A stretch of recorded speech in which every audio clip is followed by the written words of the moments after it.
Buonasera videogiocatori, benvenuti ad un nuovo video. And hello international video game players, please turn on the caption below. This video will be in Italian. Thanks for watching. Oggi c'è il report del Battlefield 4 che abbiamo visto ieri sul canale di Francesco Pardini, commentato da Francesco e da Pietro Xella. Grazie mille per lo streaming, avete fatto un ottimo lavoro. Per chi non lo sapesse, il Battlefield 4 è un torneo su Switch, si è giocato in serie 6 con le team list aperte.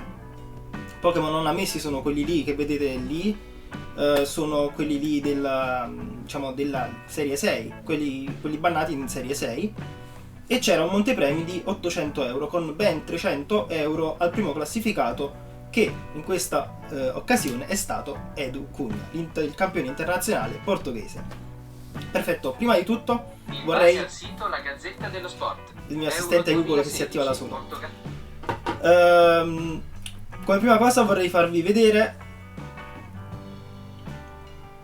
la bracket della top 16. Come potete vedere, in primo seed c'era Genius Giovanni Piscitelli, che ha affrontato in top 16 Black Cobra 92 Riccardo Broggio.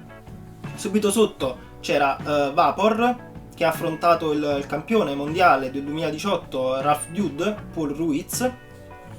Poi avevamo Nontaro, il campione di tutte le ladder della Thailandia, che ha affrontato proprio il campione Edu Cunha. Poi c'era Francis, che ha affrontato Asuya, il precedente campione del Battlefield 3. Poi c'era Ray, Antonio Raimondo, che ha affrontato Tuku, Lorenzo Marcelli. C'era Stelvius, quindi Giulio Balloni, che ha affrontato il Mule, Giuseppe Alario. Poi c'era Sejun Park, che ha affrontato Robertino Parente. E infine c'era Simone Casini, che ha affrontato Jeroen Verbeek. La top 8 ha visto affrontarsi invece, come potete vedere, Genius contro Paul Ruiz, e anche qui ha vinto Genius. Saltiamo in basso alla bracket, dall'altra parte c'era Simone Casini che ha affrontato Sejun Park. Simone, un altro toscano, anche lui ha battuto un campione mondiale. Poi Ray contro il Mule, e qui in una best of 3 ha vinto il Mule. Infine Edu Cunha ha vinto contro Asuya. Quindi il campione di questo Battlefield ha affrontato e battuto il campione del Battlefield precedente in top 8. Poi i 3 match che abbiamo visto in streaming ieri. Genius contro Edu, una best of 3 bellissima in salita per Edu, che si è trovato sconfitto nel primo game e poi ha vinto secondo e terzo.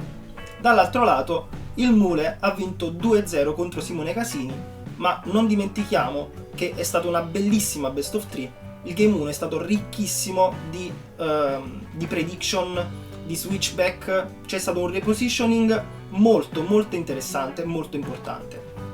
Infine, in finale si sono affrontati Edu Cunha contro il Mule.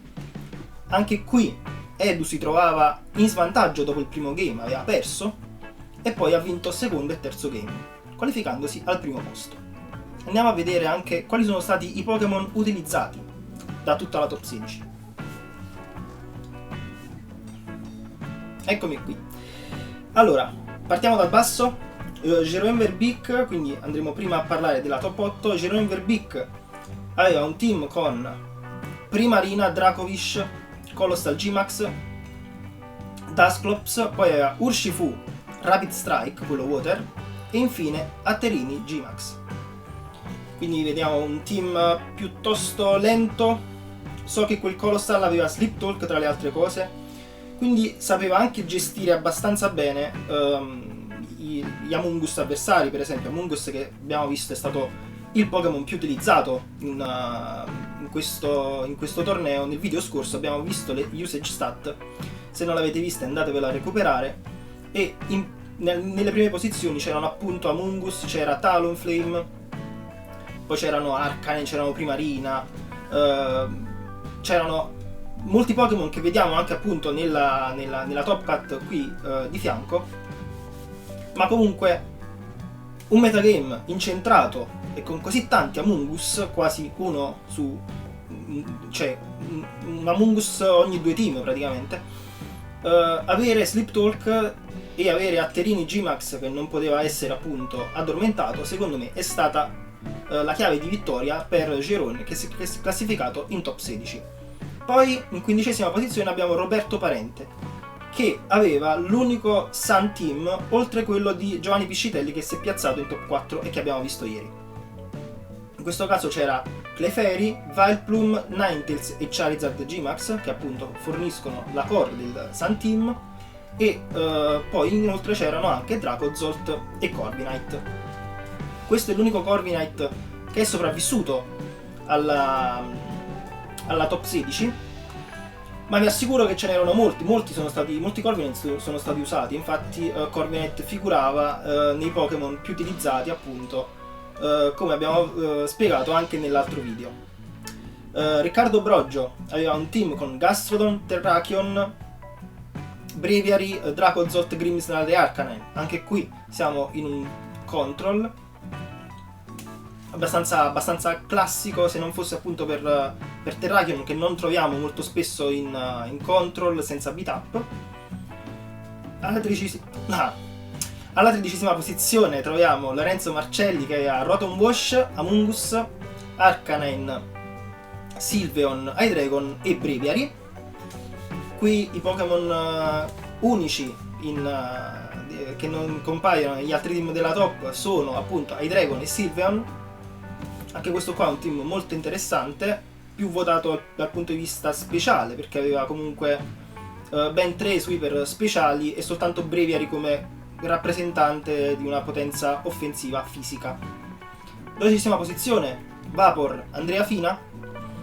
Tra l'altro Vapor ha caricato quasi tutti i turni della Swiss e il round di top 16, andatevelo a recuperare perché è molto interessante, fa un commento anche tecnico sulle sue scelte di gioco, e ha affrontato davvero tante persone meritevoli, tra cui per esempio Paul Ruiz e altri giocatori, quindi andate a recuperare le best of 3 sul suo canale.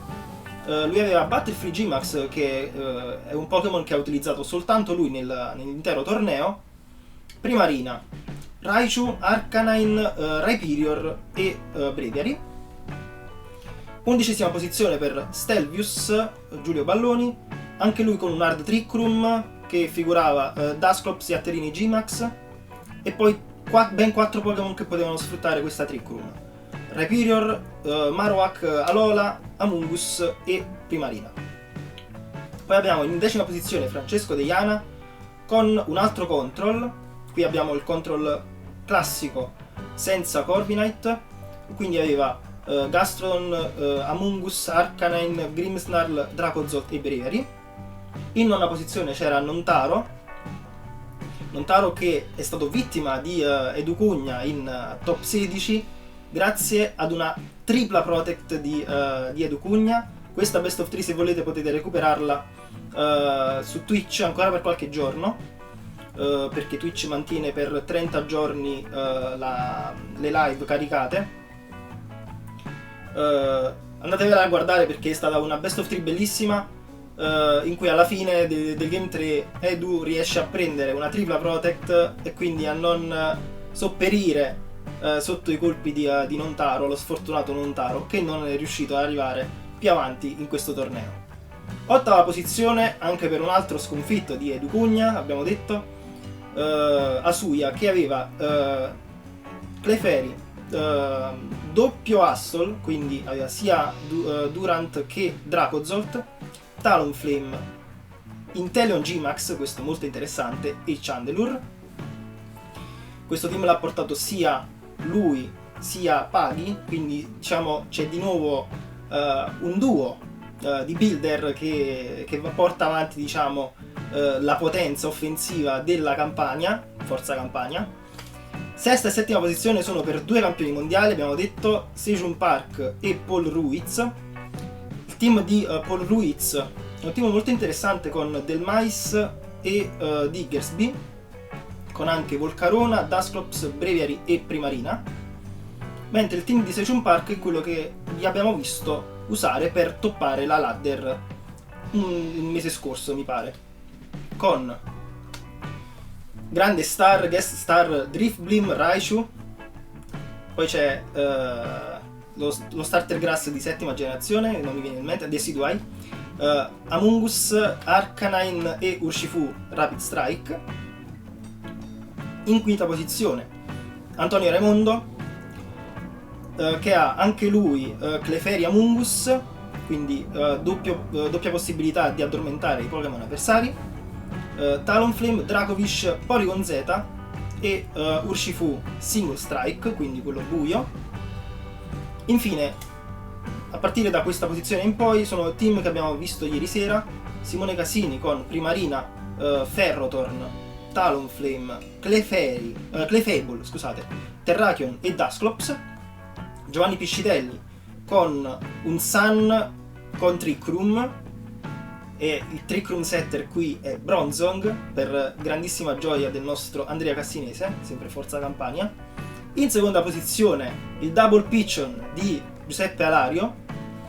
Se volete, ha postato anche il suo rental sul suo Twitter e sul suo canale Twitch. Andate a seguire anche il Mule, perché è stato bravissimo. Ha formulato un team che hanno portato più persone e hanno fatto bene. Non sono arrivati in top 16, però hanno fatto bene tutti quanti. Il team è solidissimo, è fortissimo, è un hyper offense che magari, se in questi ultimi 10 giorni di Serie 6 vi va di giocare, potete trovare il rental. Infine, al primo posto Edu Cugna con Rotom Fan, Diggersby, e poi altri Pokémon più classici, diciamo, sono appunto Primarina, Ferrothorn, Arcanine e Dusclops. Primarina, Ferrothorn, Arcanine costituiscono la core del team. Anzi, io non voglio parlare del team, lascio la parola proprio a Edu Cugna con l'intervista.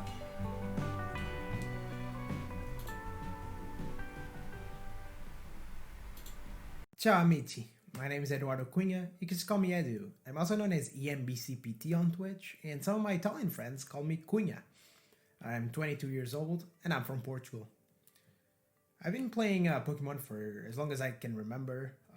I was a little kid, I was already, battling it out, and, I just love the mix of all these concepts. You've got the adventure, the competition, the collection, the friendships. It's just such a complete game, and I just love it. I started playing competitively slowly throughout the years, and I actually went to a national back in 2010. It was in Madrid, and I didn't even get to play. The registration ended while I was still in the line, and it was unfortunate, but it was a nice first experience, and only came back actually trying VGC in 2013, and never stopped since.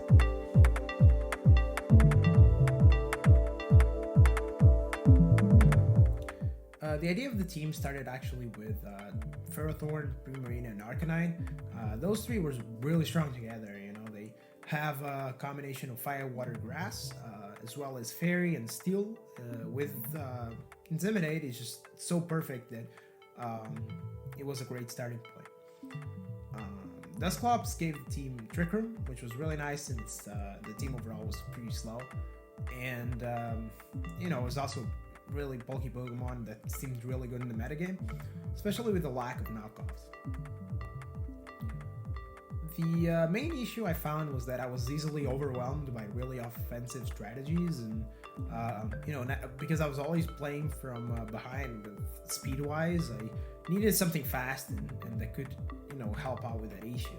A lot of the fast Pokemon in the metagame didn't really fit the team, so I figured that a Choice Scarf Mon would be the best way to approach it.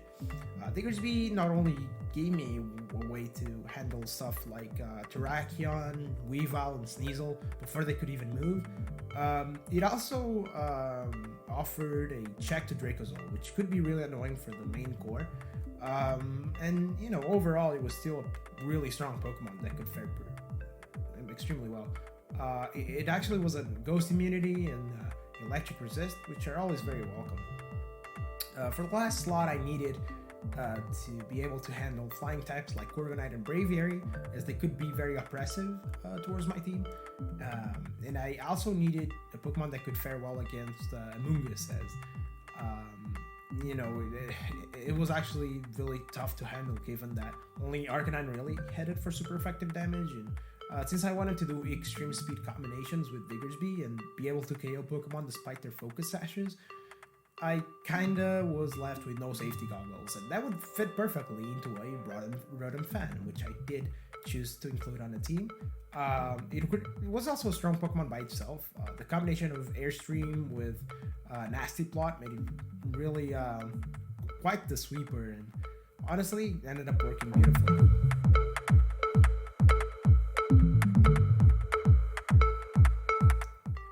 As for the meta games, Series 6 is basically over, and I'm not really gonna take too much effort into it. I don't have to build for any tournaments, but for Series 7, it just looks so fascinating with the new things. All the legendaries coming back, as well as other regular Pokemon, are really gonna shake things up. Looking forward to seeing how Metagross, fares in the metagame when Weakness Policy was already such a good item on it. Now that Dynamax is a thing, it becomes even better. Landorus is obviously the kind of the main focus right now. Is it's always been a great Pokemon in any format, but we'll see how Dynamax and all that really influences it. The Beast Boost ability might be a bit too strong on Dynamax, as you can get 2 boosts off one max move if you get a KO. So we'll see how Ultra Beasts fare. But overall, I think we can really judge yet, as there's a lot still to see, and until then, it's just speculation.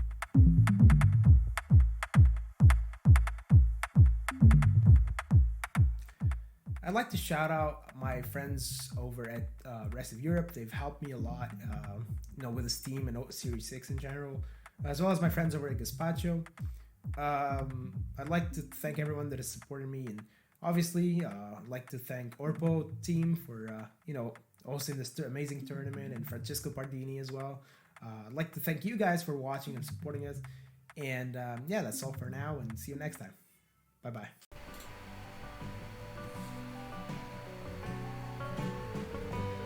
E rieccomi qui tornati in studio. Io con questa intervista non voglio aggiungere altro, vi lascio. Ci vediamo al prossimo video, che sarà un commentary proprio di una delle best of 3 del Battleground 4. Ciao!